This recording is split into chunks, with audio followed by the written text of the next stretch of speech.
আসসালামু আলাইকুম, সবাই কেমন আছেন? আশা করি আল্লাহর রহমতে অনেক ভালো আছেন।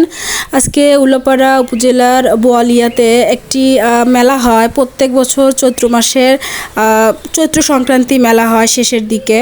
তো ওই মেলাতে আজকে আমি গিয়েছিলাম। আপনাদের সঙ্গে কিছু মুহূর্ত, কিছু ভিডিও ফুটেজ আমি নিয়ে এসেছি আপনাদের দেখানোর জন্য। এখানে অনেক বড় একটা মেলা হয়। মূলত বোয়ালিয়া যে গরুর হাট আছে ওখানে এই মেলাটি বসে। এখানে আমাদের গ্রাম বাংলার ঐতিহ্যবাহী যে সকল জিনিসপত্র আছে, যেরকম মাটির তৈরি জিনিস, সুতার তৈরি জিনিস, এ ধরনের জিনিস এই মেলাতে বেশি পাওয়া যায়। আর নানান ধরনের খাবারের তো অভাবই নেই। আপনি যা খাইতে চান, ঝাল থেকে শুরু করে মিষ্টি, সকল কিছু এই মেলাতে পাবেন। আসলে এই মেলাটি মূলত ছোট বাচ্চাদের জন্য খুবই জনপ্রিয়। এখানে এসে তারা তাদের মন মতো অনেক ধরনের খেলনা কিনতে পারে। এই মেলাতে বড়দের জন্য অনেক কিছু ওঠে, যেমন ইয়াং ছেলে মেয়েদের জন্য এখানে সুন্দর সুন্দর চশমার দোকান বসেছে।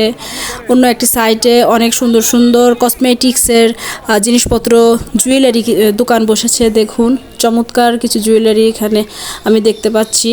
অনেক মেয়েদের চুলের কাঁকড়া, তারপরে কানের দুল, অনেক ধরনের প্রসাধনী আছে। এখানে ঘর সাজানোর জিনিসও পেয়ে যাবেন আপনি, ফুলদানির সাথে আরও অনেক নানা ধরনের শোপিস। প্লাস্টিকের যে কত ধরনের খেলনা হয় সেটা আসলে বিভিন্ন ধরনের মেলাতে গেলে দেখা যায়। এখানেও তার মানে কম নেই, প্লাস্টিকের খেলনার এখানে অভাব নেই। এখানে মাটির তৈরি জিনিস, প্লাস্টিকের তৈরি জিনিস, সুতার তৈরি জিনিস, তারপরে বিভিন্ন ধরনের মানুষ হাতে তৈরি করা পাখা, অনেক কিছু এখানে পাওয়া যায়। এখানে আপনি সংসারের বিভিন্ন ধরনের দা, কাঁচি, বটি, রুটি বানানোর কাঠের দিস্তা, ফিরা, সব কিছুই আপনি এই মেলাতে পেয়ে যাবেন। এই মেলার মূল আকর্ষণ হচ্ছে ছোট ছোট বাচ্চাদের জন্য অনেক ধরনের খেলার রাইড রয়েছে, যেমন নাগরদোলা, তারপরে লাফ দিয়ে যে উপরে ওঠা যায় সে ধরনের জাম্পিং বোর্ড, তারপরে নৌকায় দোল খেলে সে ধরনের খেলার সামগ্রী এখানে আপনি পাবেন। আর তারপরে এখানে খাওয়া দাওয়ার জন্য অনেক ধরনের ফুড স্টল বসেছে, যেরকম ধরেন ফুচকার দোকান, চটপটির দোকান, বিভিন্ন ধরনের ঝালমুড়ি, তারপরে অনেক ধরনের যে খাবার আইটেমগুলো আছে সেগুলো এখানে পাওয়া যায়।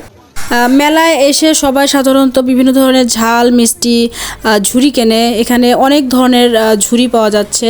একটা সেক্টরই আছে, ডিপার্টমেন্টই আছে এই মেলার, ওই সাইডে শুধু বিভিন্ন ধরনের ঝুড়ি পাওয়া যায়। আর একটা সাইড আছে সেখানে কসমেটিক্স, খেলনা, প্লাস্টিকের বিভিন্ন ধরনের জিনিসপত্র পাওয়া যায়। আর একটা সাইড আছে সেখানে ফুচকা চটপটির দোকানগুলো স্টল দিয়েছে। এখানে আমি একটি রুটি বানানোর ফিরা এবং একটা বেলান দামাদামি করে কিনলাম। এটা আমি কিনেছি 130 টাকা দিয়ে, সে চেয়েছিল 250 টাকা, অনেক বার্গেনিং করে এটা আমি কিনেছি। কেমন হয়েছে জানাবেন। আগেই বললাম ঝুড়ি সেক্টরটা আলাদা, এখানে বিভিন্ন ধরনের ঝুড়ি পাওয়া যাবে। আপনারা যদি বাসায় কারোর জন্য নিয়ে যেতে চান বা গিফট করতে পারেন, এই মেলাতে এসে এটা কিনতে পারবেন। তারপরে বিভিন্ন ধরনের ভাজি, বিভিন্ন ধরনের পাকোড়া, বার্গার, চিকেন ফ্রাই, এ ধরনের ফাস্টফুড আইটেমও আপনি পেয়ে যাবেন এই মেলাতে। মেলাটি ঘুরলাম, সব কিছুতে আসলে সব কিছু ভিডিও ফুটেজে নেওয়া সম্ভব হয়নি। যতটুকু দেখাতে পেরেছি কেমন লেগেছে অবশ্যই কমেন্টস করে জানাবেন। ছেলের জন্য একটি সুন্দর খেলনা হাঁস যেটা ওড়ে সেটা কিনে বাসায় চলে যাচ্ছি। সবাই ভালো থাকবেন, সুস্থ থাকবেন, আল্লাহ হাফেজ।